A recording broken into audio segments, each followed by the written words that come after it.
국가 통치 권력인 정부와 그 근간이 되는 입법 권한을 쥔 국회. 상권 분립 국가인 우리나라에서 두 거대 권력은 견제와 균형을 이루었지만 때로 중심을 잃고 휘청이기도 했습니다. 제20대 대통령 선거로 여야가 교체되며 또다시 여소야대 정국이 펼쳐졌습니다. 소수 여당과 거대 야당, 이미 예견된 가시밭길이었지만 예상을 뛰어넘은 험로가 이어지고 있습니다. 쉼없는 정부 여당과 야당의 충돌, 그 시작은 이른바 검수완박 법안 처리였습니다. 대선 패배 직후 더불어민주당은 검찰의 직접 수사 범위를 축소하는 개정안을 속전속결로 처리했는데 검찰청법 일부 개정 법률안에 대한 수정안은 가결되었음을 선포합니다.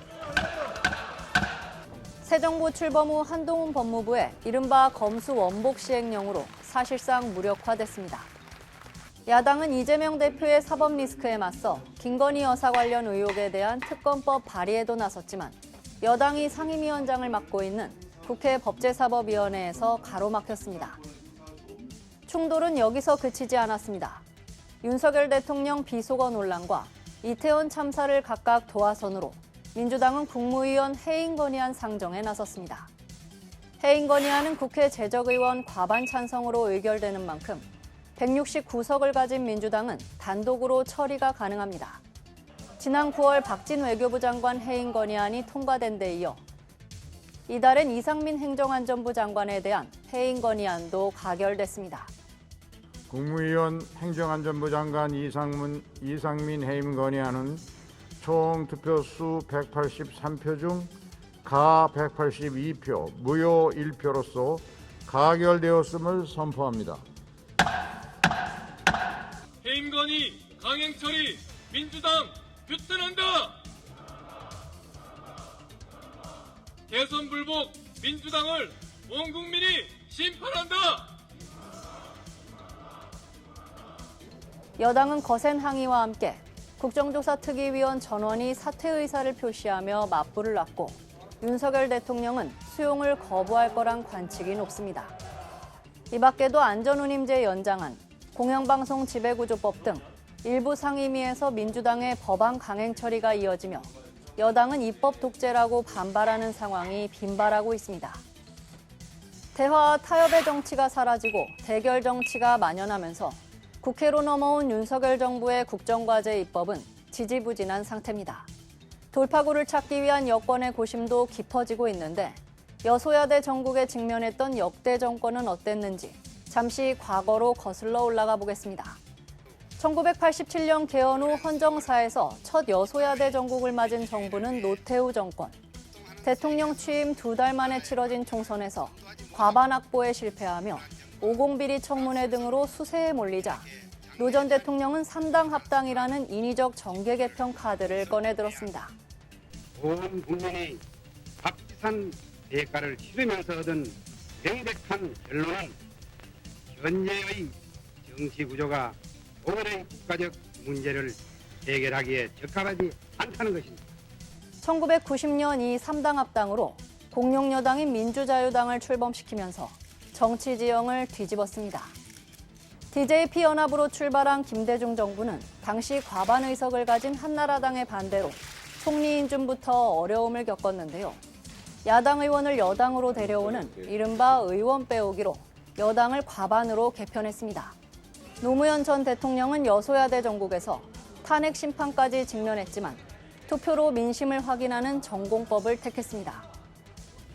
매일 마음을 비운다고 명상을 하는데 명상이 기도가 됩니다.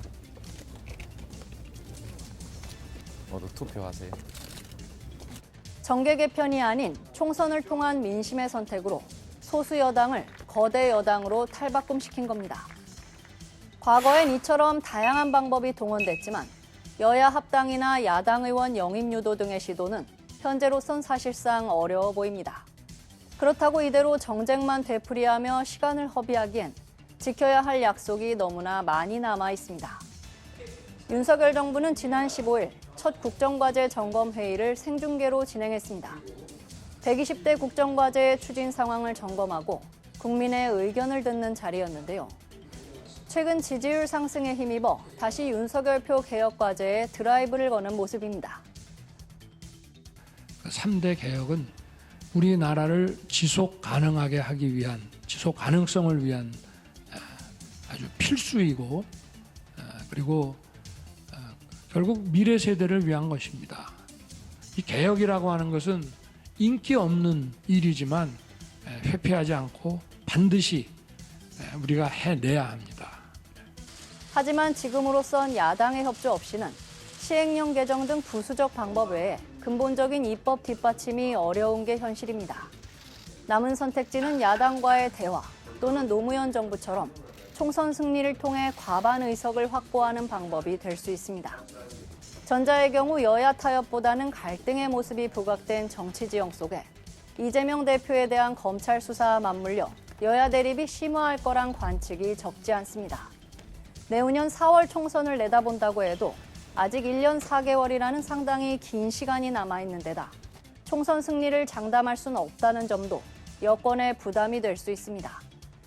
결국 여권으로선 여소야대 정국을 헤쳐나가기 위해 민심의 지지를 얻는 정책 과제를 뚝심 있게 추진하는 동시에 야당의 협조를 얻기 위한 정치력을 발휘하는 게 기묘한 상황입니다. 공수를 바꿔가며 사안마다 힘의 대결과 내탓 공방이 이어지면서 새 정부도 국회도 공전을 거듭하고 있습니다. 이를 지켜보는 국민의 시선 역시 불안할 수밖에 없습니다. 바둑격언 중 작은 이끝은 버리고 대국적 착점을 찾으란 뜻의 사소 취대가 있습니다. 쉽게 말해 소를 버리고 대를 취하라는 겁니다. 국민과의 약속만큼 무거운 건 없습니다. 대화의 길을 트고 민심을 향하는 것. 여야 모두 정치의 본령을 깊이 새기고 되짚어볼 대목입니다. 지금까지 여의도 풍향대였습니다.